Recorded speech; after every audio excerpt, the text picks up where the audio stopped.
அனைவருக்கும் வணக்கம். October 11th Sunday த ஹிந்து முக்கியமான நியூஸ் செலெக்ஷன் பார்த்துடலாம். ஃபஸ்ட் பேஜில் இருக்கிற முல்லை பெரியார் சம்மந்தப்பட்ட நியூஸ். இதில் முல்லை பெரியார் டேம்ன்றது எந்த இடத்துல இருக்குது, அது கேரளாவோட எந்த டிஸ்ட்ரிக்டில் அமைஞ்சிருக்கு அப்படின்றத நோட் பண்ணிக்கணும். அதுக்கப்புறம் இது எதனால் டிஸ்பியூட் வந்துச்சு அப்படின்ற அந்த பேக்ரவுண்ட் இன்ஃபர்மேஷன் தெரியணும். இது வந்து ஃபிலிம்ஸ் மெயின்ஸ் இன்டர்வியூ இது எல்லாத்துலேயும் வந்து கேட்கக்கூடிய ஒரு கொஷின் தான். அடுத்து ரைட் சைடில் இருக்கிற கன்சர்ன்ஸ் ரைஸ்டு அப்படின்ற மாதிரி ஒரு ஆரம்பிக்குது இல்லையா. இந்த நியூஸில் மிலிட்ரிக்கான உடைகள், நம்மளோட இராணுவத்துக்கான உடைகள் வந்து உள்நாட்டிலே தயாரிக்கணும் அப்படின்ற மாதிரி சொல்லியிருக்காங்க. இது வந்து இவரோட ஸ்டேட்மெண்ட்லேயே வந்து வருது. அதாவது லெப்டினன்ட் ஜெனரல் எஸ்கே சைனி அப்படின்ற அவர் வந்து சொல்லியிருக்காரு. இது வந்து நம்ம மேக் இன் இந்தியா அப்படின்ற அந்த கேட்டகரி கீழே வந்து கொண்டு வரலாம். இந்த மாதிரியான ஒப்பீனியன் வந்து அவங்களோட செக்டாரில் இருக்கிறவங்களோட சைட்லேருந்தே வந்து வருது அப்படின்றதே நம்ம மென்ஷன் பண்ணுற மாதிரி இருக்கும் மெயின்ஸில். அடுத்து பேஜ் நம்பர் 10ல் ஃபாலோ எஸ்ஓபி இன் கிரைம்ஸ் அகேன்ஸ்ட் உமன் இருக்கு இல்லையா. ஸோ இது ரொம்ப முக்கியமானது.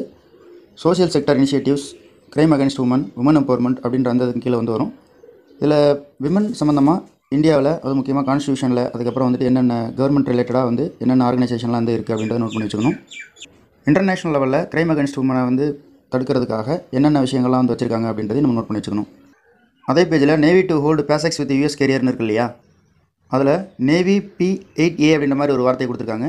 ஸோ இந்த மாதிரி வந்து புதுசாக ஏதாவது ஒரு நேவல் மெமோரண்டம் ஆஃப் அண்டர்ஸ்டாண்டிங்கில் ஒரு நேவல் எக்ஸைஸ் அந்த மாதிரி பண்ணுறாங்க அப்படின்னா அது எந்தெந்த நாடுகளுக்கு இடையில் பண்ணுறாங்க, அதுக்கப்புறம் அங்கே கொடுத்துருக்கிற அந்த பேரோட முக்கியத்துவம் வந்து என்ன அப்படின்னு தெரிஞ்சு வச்சுக்கணும். எக்ஸாம்பிள் எப்படின்னா, இப்போ இந்த நேவி P8Aன்னு சொல்லியிருக்கு இல்லையா.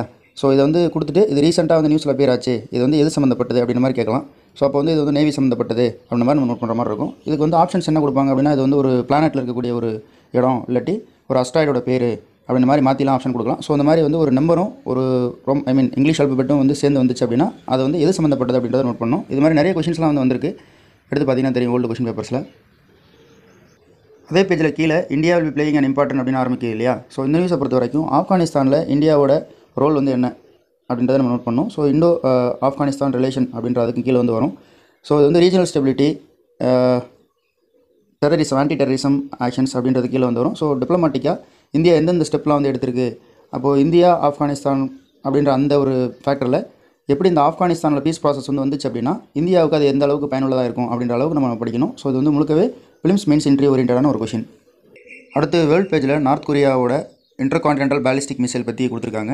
இதில் நமக்கு வந்து இன்டர்கான்டினென்டல் பேலிஸ்டிக் மிசைல்னால் என்ன, இந்தியா வந்து அந்த மாதிரி ஏதாவது மிசைல் வச்சுருக்கா, உலகத்தில் எந்தெந்த நாடுகள் வந்து இந்த மாதிரி வந்து வச்சுருக்காங்க, ICBM அப்படின்றத வச்சுருக்காங்க அப்படின்றத நோட் பண்ணணும். ஸோ மிசைலோட பேசிக்ஸ் லைக் க்ரூயிஸ் மிசைல், அதுக்கப்புறம் பேலிஸ்டிக் மிசைல் அப்படின்றது எல்லாமே தெரியணும். இது வந்து சயின்ஸ் ரிலேட்டடான ஒரு நியூஸ் தான்.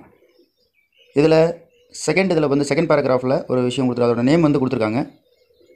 தேர்ட் பேராகிராஃப் அதில் வந்து ஹவாங்சாங் அப்படின்ற மாதிரி வந்து ஹவாச்சோங் 15 அப்படின்ற மாதிரி வந்து கொடுத்துருக்காங்க. Longest range missile ever tested by north கொரியான்னு.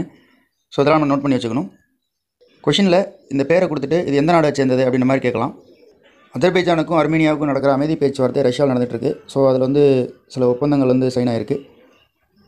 ஆனால் அது வந்து ட்ரூஸ் நாட் ஹோல்டிங் அப்படின்ற மாதிரி கொடுத்துருக்காங்க. ஸோ இப்போதைக்கு இந்த மாதிரி வந்து பேச்சுவார்த்தை நடந்துகிட்டு இருக்குது, அதை வந்து ரஷ்யா மீடியேட் பண்ணுது அப்படின்ற மாதிரி நோட் பண்ணிட்டா போதும்.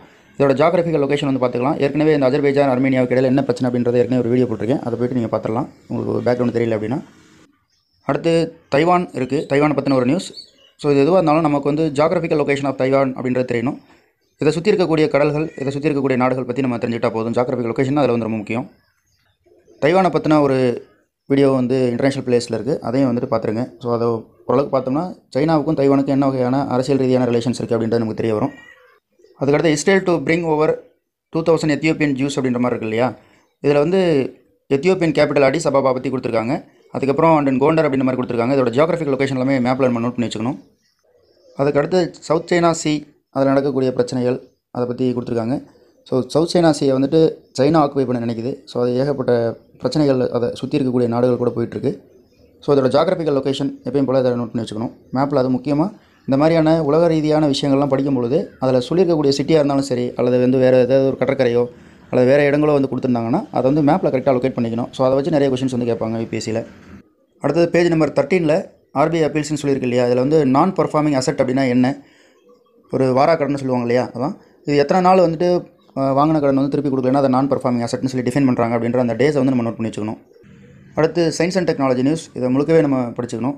ஏன்னா இதிலேருந்து டேரெக்டாகவும் இன்டெரக்டாகவும் நிறைய இதோட பேக்ரவுண்டில் நிறைய கொஷின்ஸ் வந்து வந்தவண்ண தான் இருக்குது.